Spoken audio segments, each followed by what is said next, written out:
ETF index mutual funds నేర్చుకుని stock మార్కెట్లో రాణించాలనుకుంటున్నారా? వెంటనే ఈ నెంబర్కి కాల్ చేయండి.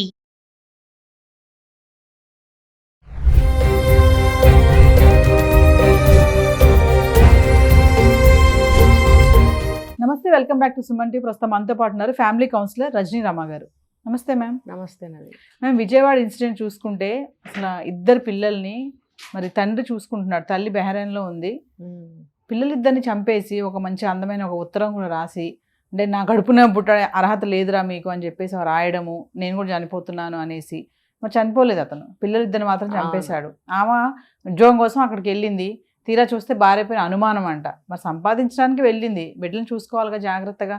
ఈ రోజున ఇన్సిడెంట్ ఎంత బాధాకరం అంటే ఇదొకటే కాదు, గతంలో మనం చాలా చూసాము. పిల్లల్ని చంపేశారు వేరే కారణాల వల్ల. ఇక్కడేంటంటే భార్య పైన అనుమానం అంట. ఒకసారి దీని గురించి మాట్లాడుకుంటాం. అనుమానం అంటే ఒకటేసారిగా అనుమానం అని చెప్పుకోలేము దీన్ని. వీళ్ళిద్దరూ ప్రేమించి పెళ్లి చేసుకున్నారు, చక్కని కుటుంబం, ఇద్దరు పిల్లలు ఉన్నారు.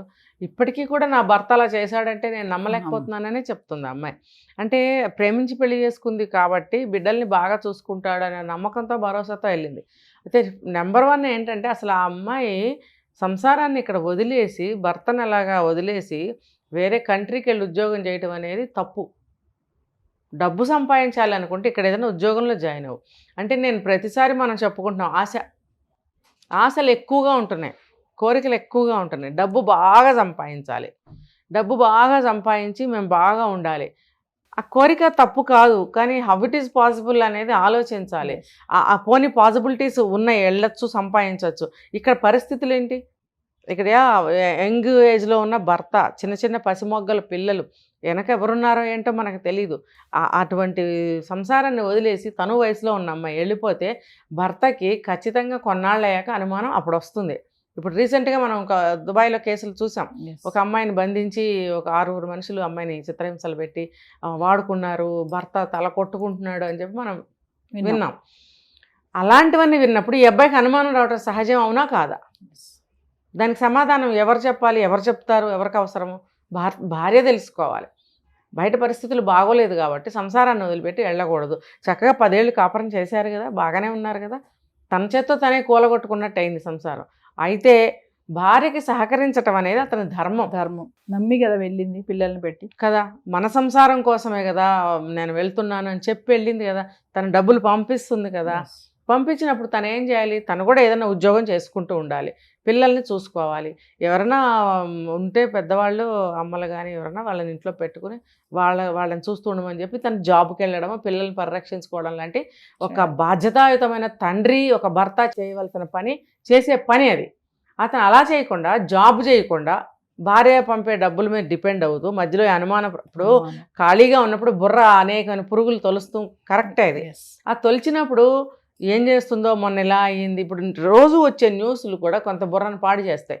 అమ్మో ఇప్పుడు ఇలా జరిగింది, మొన్న అలా జరిగింది, మా ఆవిడ ఎలా ఉందో, అసలు మా ఆవిడ తిన్నగా ఉందో లేదో, లేకపోతే వాళ్ళు ఎవరన్నా ఏమన్నా చేశారా, ఇలాంటి భయంకరమైన ఆలోచనలు అనేవి ఖచ్చితంగా వస్తాయి. వచ్చినప్పుడు ఇతను ఏం చేసి ఉండాల్సింది, నువ్వు వచ్చాయమ్మో నాకు భయంగా ఉంది, ఏదో సంపాదించవు చాలే ఇంకా వచ్చే. ఎందుకు అంటున్నాను ఈ మాట అంటే, నీ అనుమానం అనేటువంటి పురుగు ఇంకా మొదట్లోనే ఉంది. వేరు దగ్గరే ఉంది. ఇంకా అక్కడ వేరుని తినేయడం, మొదలకొచ్చి తినేయడం ఇంకా జరగలేదు, అక్కడే ఉంది ఇంకా నీ అనుమాన పురుగు. అప్పుడే నువ్వు చెప్పేయాలి.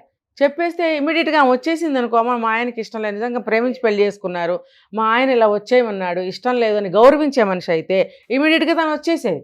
ఇతను అనుమానం అనే పురుగు అక్కడి నుంచి వెనక్కి వెళ్ళిపోయేది. ఏది జరగలే ఇందులో, యాజ్ ఇట్ ఈస్గా ఉన్నారు. ఇతను పెంచుకుంటూ పోయాడు ఆలోచనల్ని.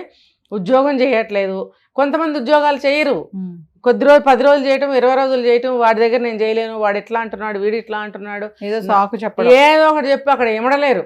ఒకటి కింద నేను చేయటం ఏంటి? వెధవ మాటలన్నీ, వెధవ ఆలోచనలు, వెధవ అభిప్రాయాలన్నీ ఉంటుంటాయి. వీళ్ళు ఎక్కడ ఉద్యోగం చేయలేరు, వచ్చేస్తారు.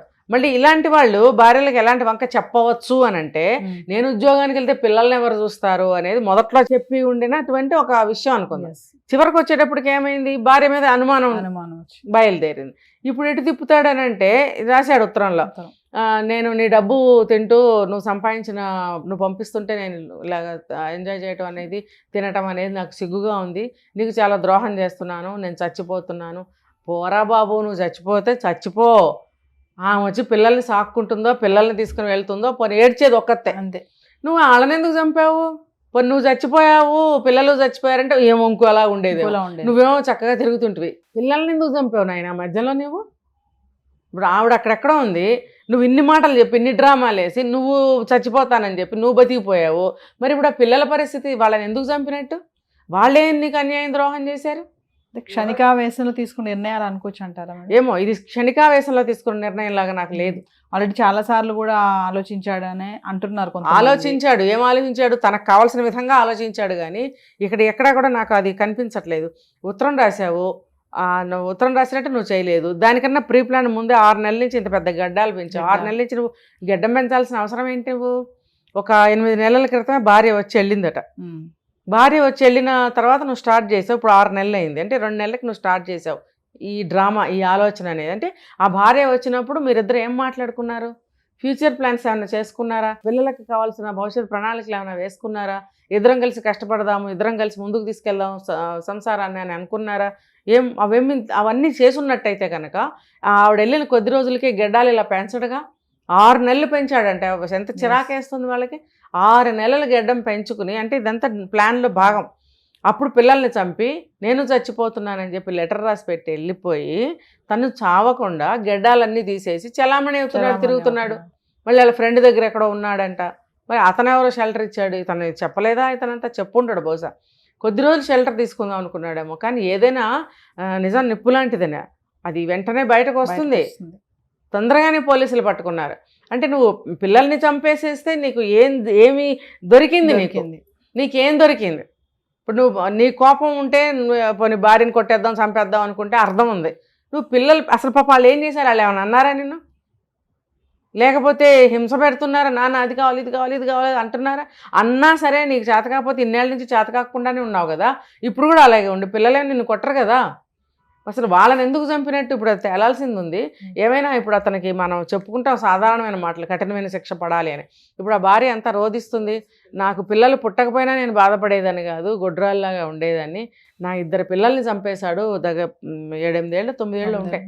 ఇన్నేళ్ళు పెరిగిన పిల్లలు ఎంత బాధగా అనిపిస్తుంది. ఏదో రోగం వచ్చకపోతే ఏమనిపించదు. ఇట్లా పని కట్టుకుని విషం పెట్టి నువ్వు చంపడం ఏంటి? బిర్యానీలో నీ బర్త్డేకి పిల్లలకి ఏమన్నా తినిపించి నువ్వు కూడా ఏమన్నా తిను అని 500 పంపించింది అని అంటే ఆమె కూడా ఎంతో కష్టపడి పగలల్లా గొడ్డు చాకరీలు చేయిస్తారు. అక్కడ చేయించినప్పుడు 500 పంపించడం అంటే కూడా కష్టమే. మరి వేలు ఎంజాయ్ చేయని పంపిస్తే సేవింగ్స్ ఏం ఉంటాయి? ఆడవాళ్ళు డబ్బు దాయటంలో ముందు ఉంటారు. అందుకని 500 పంపించింది. ఆ పూటకి ఏదైనా తినండి అని అన్నప్పుడు నీకు ఎంత కక్ష లేకపోతే బిర్యానీ తీసుకొచ్చి వాళ్ళకి పెడతావా? నువ్వు తినవా? ఉత్తరం రాస్తావా? నేను చచ్చిపోతున్నానంటావా? చావా? పారిపోతావా? ఇదంతా డ్రామానే. ఆ భార్య వచ్చి వెళ్ళిన దగ్గర నుంచి ఇతను ప్లాన్ పెట్టుకున్నాడు, స్కెచ్ చేశాడు. ఇప్పుడు ఏమైనా సరే మనం ప్రతిసారి చెప్పుకునేది వెంటనే శిక్ష రెడీగా ఉంటుంది. కాకపోతే ఏంటంటే తను దేనికైతే అసంతృప్తి పొందుతున్నాడో, దేనికైతే కోపం పెట్టుకున్నాడో ఆ పగ అయితే తీరింది అనుకోవాలి. అంటే వాళ్ళు మనసులో ఏదైతే అనుకున్నారో అదైతే చేసేస్తున్నారు. మన పిల్లలు అనే ఆలోచన ఉండట్లేదు ఆ క్షణంలో. వీళ్ళని ఎందుకు మనం చంపుతున్నాం? భార్య మీద కోపం తీరాలి, నా మీద వదిలేసి నువ్వు అక్కడ దర్జాగా జుట్లు కత్తిరించుకుని డ్రెస్సులు వేసుకుని నువ్వు ఉద్యోగం చేస్తావా? ఆ కసితో పిల్లల్ని చంపాడని నేను అనుకుంటున్నాను. నువ్వు వచ్చి తల్లిగా ఆడదానిగా ఇల్లు దిద్దుకుని పిల్లల్ని చూసుకోవాల్సింది పోయి నువ్వు అక్కడ స్టైల్గా వేషం వేసుకొని తిరుగుతున్నావు.